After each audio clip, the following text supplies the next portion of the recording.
தொடர்ந்து மற்றொரு அண்மை செய்தியை பார்த்துக் கொண்டிருக்கிறோம். புதுக்கோட்டை மாவட்டம் கீழையூர் கிராமத்தில் சாலை அமைக்க எதிர்ப்பு தெரிவித்து பட்டியலின மக்கள் போராட்டத்தில் ஈடுபட்டு வருகின்றனர். இது தொடர்பான கூடுதல் விவரங்களை செய்தியாளர் சாமிநாதன் வழங்க கேட்கலாம். வணக்கம் சாமிநாதன், கூடுதல் விவரங்கள் என்ன பதிவு பண்ணுங்க. வணக்கம் வினிதா.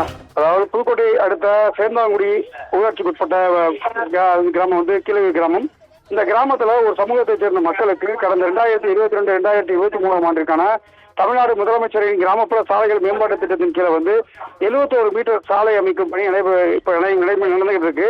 இந்த நிலையில பாத்தீங்கன்னா அந்த சாலை அமைக்கும் இந்த மாவட்டத்தில், அதாவது அங்கே வசிக்கக்கூடிய ஆதி திராவிட மக்களுக்கு இந்த மாவட்ட நிர்வாகம் சார்பா அந்த பகுதியில் வசிக்கக்கூடிய மக்களுக்கு இந்த இடம் ஒதுக்கப்பட்டதாக, இந்த 71 மீட்டர் சாலை உள்ள இடம் ஒதுக்கப்பட்டதாக சொல்லப்படுகிறது. இதனையடுத்து இப்ப தற்சமயம் அந்த சாலை நடக்கும் பணியை எதிர்ப்பு தெரிவிக்கும் வகையில் ஆதிவார மக்கள் அந்த பகுதி சாலை அமைக்கும் பணியை எதிர்ப்பு தெரிவித்து அப்பகுதியில் உள்ள ஆதிவார மக்கள் சாலை அமைக்கும் பணியில் ஈடுபடும் ஜேசிபி வாகனத்தின் மீது ஏறி போராட்டத்தில் ஈடுபட்டு வருவதால் பரபரப்பு ஏற்பட்டது. இதையடுத்து காவல்துறையிடம் வருவாய்த்துறையிடம் பேச்சுவார்த்தை நடத்தினாங்க. போராட்டத்தில் பேச்சுவார்த்தை நடத்தியும் அவங்களுக்கு எந்த பலனும் இல்லை. அவங்க இந்த பகுதியில் சாலை அமைக்கும் பணிக்கு நாங்கள் எதிர்ப்பு தெரிவித்து இதனால எங்களுக்கு இது எங்களுக்கு சொந்தமான இடம், இது எந்த விதத்திலையும் இது சாலை அமைக்கும் பணியை நாங்கள் நடத்த விட மாட்டோம் என்று சொல்லி அந்த பணிக்கு எதிர்ப்பு தெரிவித்து போராட்டத்தில் ஈடுபட்டாங்க. அதனால அந்த பகுதியில் பரபரப்பான சூழ்நிலை ஏற்பட்டது. அப்பகுதி மற்றொரு சமூகத்தை சேர்ந்த நபர்களும் இப்போதாக பரபரப்பான சூழ்நிலை ஏற்பட்டது.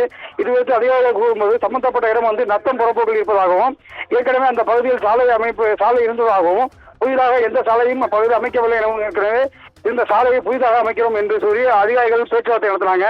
இந்த பேச்சுவார்த்தையில் ஆதிராட மக்கள் பேச்சுவார்த்தைக்கு உடன்படாத சூழ்நிலையில அவங்கள கைது செய்யும் சூழ்நிலை ஏற்பட்டு அவங்கள கோலாய்ப்பட்டி, அருகே உள்ள கோலாய்ப்பட்டி சமுதாய கூடத்தில் அரெஸ்ட் பண்ணி உள்ள அமைச்சிருக்காங்க. கூடுதல் விவரங்களுக்கு நன்றி சாமிநாதன்.